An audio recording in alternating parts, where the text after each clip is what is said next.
Now I want to see you twirl around. Don't get fancy.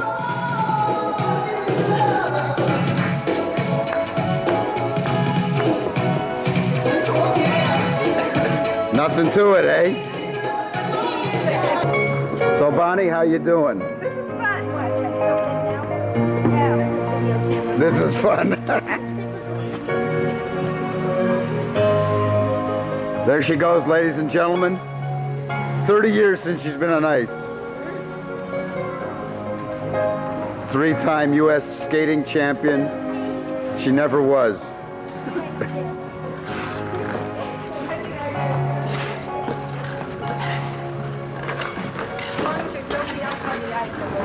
Can you stop?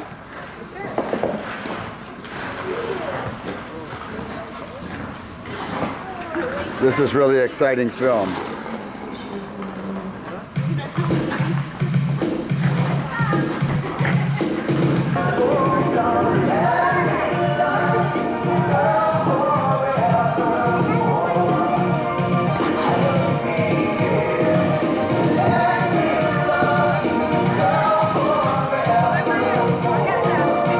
Do a figure 8. Do a 3 1/4.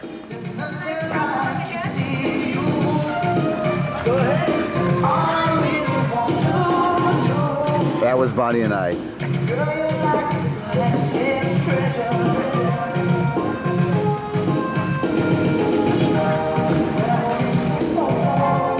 Look at that face. Look at that face.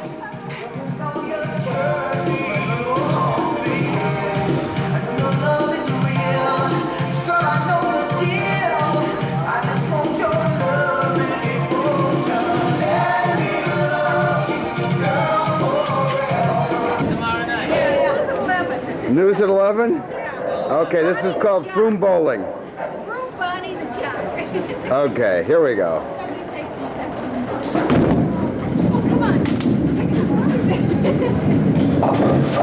Oh well, I got 6. Okay, the next one's gonna be better. Just wait and see. Yeah? I guess I'm just too tired from all that ice skating. The jock, eh? Okay.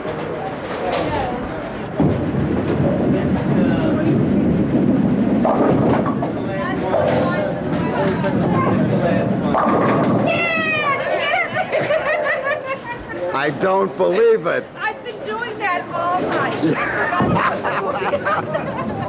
That makes me... I think that's what, 290? No, 289. All right, so we'll see if you can do it one more time. Did you mark down where... That was a spear, right? That was my point. Get it? Was that a second ball? Okay, that was the next one. Okay. I don't think I'll get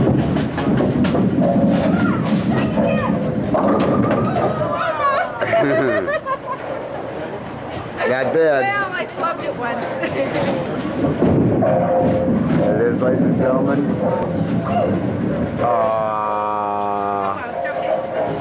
You probably weren't concentrating. Was it because I knew you were filming me? You know, I got the jitters. There it is, ladies and gentlemen. She just threw 9. She's going after the spear, and she's got it! How about that? See, I can skate, I can roll. What more do you want? Oh, boy. Look what Judaism has done for you. go first, sorry? Oh, no. No, I don't want to go first. Okay, I'm going first. Here we are. We'll get a nice close-up of Wait you. a minute now. Huh? Oh, I got to get out of the way? Okay, here goes. Yeah.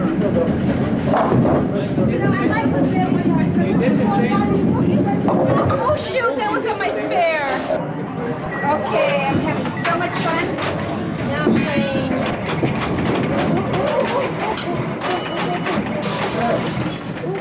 This is it. This is her Torah weekend. I tilted it. Something happened. No, everything went off. The matzah company.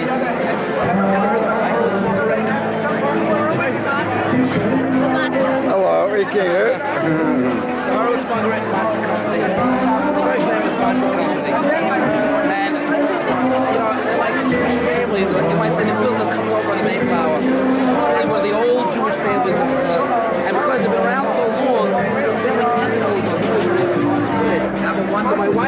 Thank you. So she conquers funny cousins all over the place. And look, isn't that it too?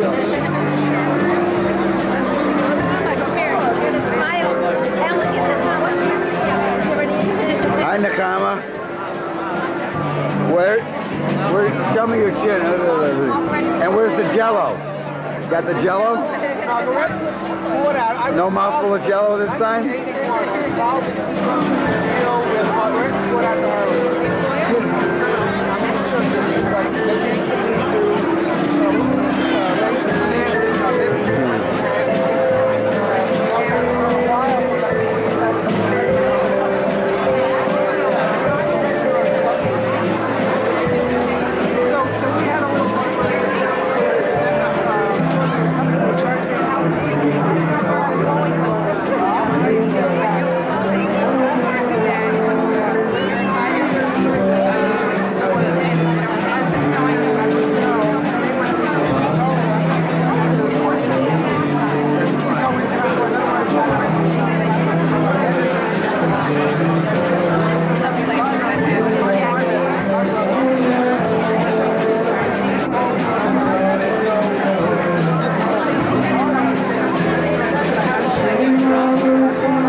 You want a beer?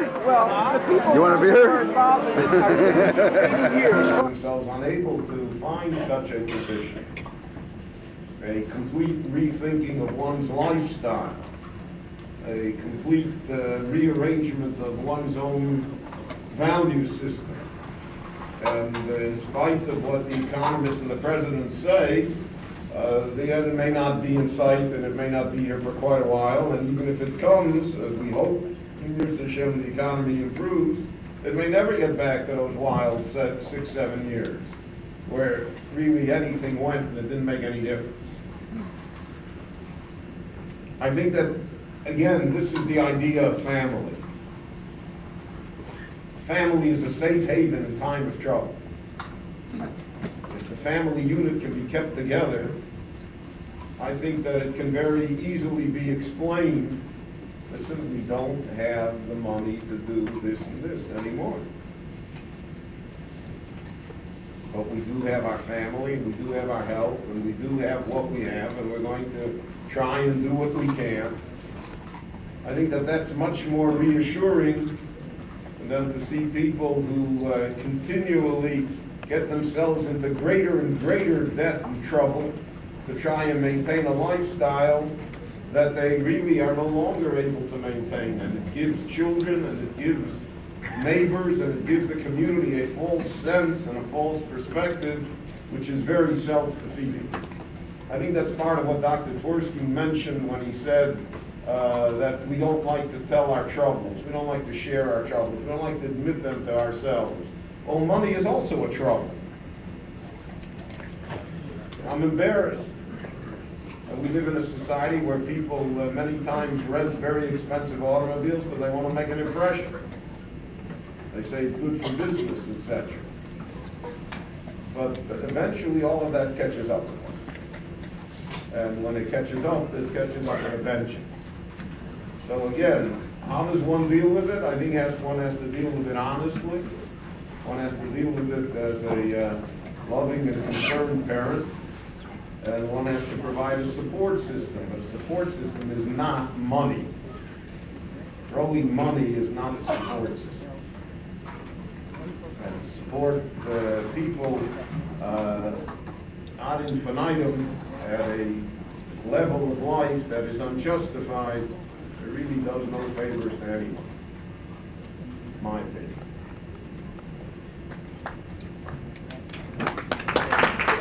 Contributions of Machlekes Rashi and the Rambam. One should tell one's parents if that they're doing halachically unacceptable things, if there is a possibility that they would listen to it. and that they would somehow be improved by it. Even so, the Rambam holds that you're not allowed to confront your father and mother directly, but you're supposed to say, is this not the better way to do it? Is this not really what you mean to do? You don't mean to, to put the cold food directly on the fire on Shabbos. You mean to, etc., etc. But to say it directly, there is very little halakhic authority. Rashi seems to think that you could say it directly. In our time, I really think it depends. There are children that come from families that are non-observant completely. A child is a Balchuda, or a child somehow has come to observance and the family is far removed. Just as I mentioned to you before that I don't think that parents should throw out children, I'm also of the belief that children should not throw out parents.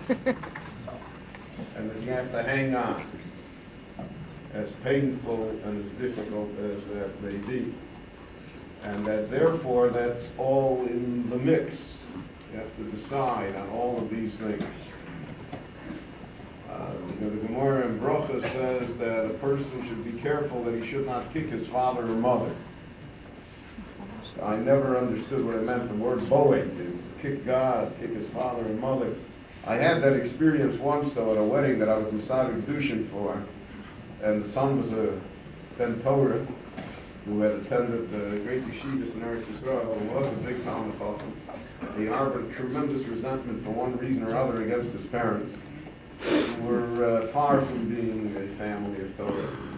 And under the chuppah, when the Rav made the bracha, so the father, when the Rav said Baruch Atah Hashem, so the father said Baruch Hu Baruch Shmo, thinking that thereby he was doing the correct thing, or that was the frum thing to do. And the chassan kicked it. In front of my eyes, I saw the Gemara alive. He kicked it. Because he was, that kick wasn't because of Baruch Hu Baruch Shmo. Which leads me to one more point that I would like to mention. And that point is that I have found in the limited family counseling that I've done in my life, is that people come to you with problems of religion, and very rarely is a problem of religion. Religion is a justification that cloaks people's behavior, and justifies all sorts of things. And the husband comes and says, she doesn't want, she's not frum enough, or the wife comes and says he's not frum enough, or he's not doing this and that, and they're ruining the marriage. Usually the problem has nothing to do with God. And that this is a symptom, this is a flashpoint, this is an area of confrontation, but it is not the area. And I think a wise child, just as a wise Rav or a wise counselor, will be able to see beyond that point and be able to deal with the parent on a different level, so that it is not, it's not a halachic war between them, because if it is, then you have a far more serious problem than otherwise. We will be ending in a few short moments. Are there any other questions from the floor?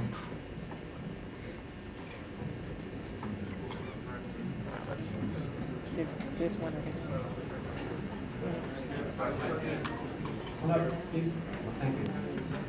There are three famous philosophers whose sole idea in comforting Eov was to point out that God was just, and that Eov must somehow have been guilty of transgressions for such terrible events to have befallen.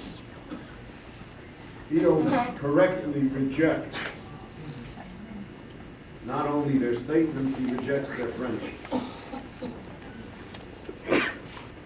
He rejects their lack of sensitivity, their inhumanity, their self-righteousness, their smugness, the fact that they have God in their pocket.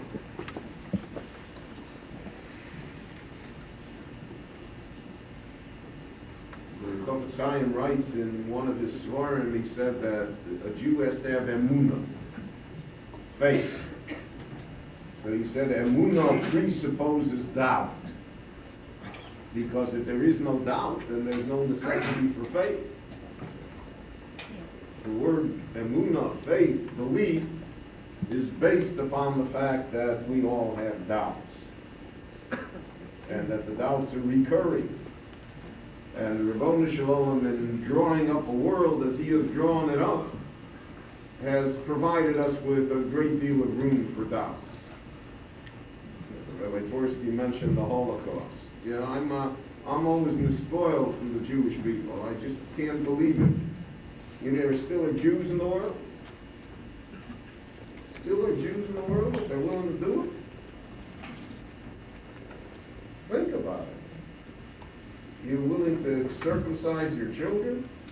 You're willing to portray yourself and have Jewish names and mark it in your records? That's a test. Terrible, terrible test. So the comfort that comes to Eov comes from God. And God's essential answer in the book of Eov. Eov is a very, very vital book to study. Out of all the Tanakh, unfortunately, it is the book that is least studied. But for our generation, maybe for all generations, because it's the book of man. So God is his only friend. And God tells him essentially, again to paraphrase what Rabbi Tversky says, God tells him, listen, you know, you didn't make the world, you weren't there when I created it, I didn't ask you how, I never told you the rules. That's it. You like it, you don't like it, couldn't care less.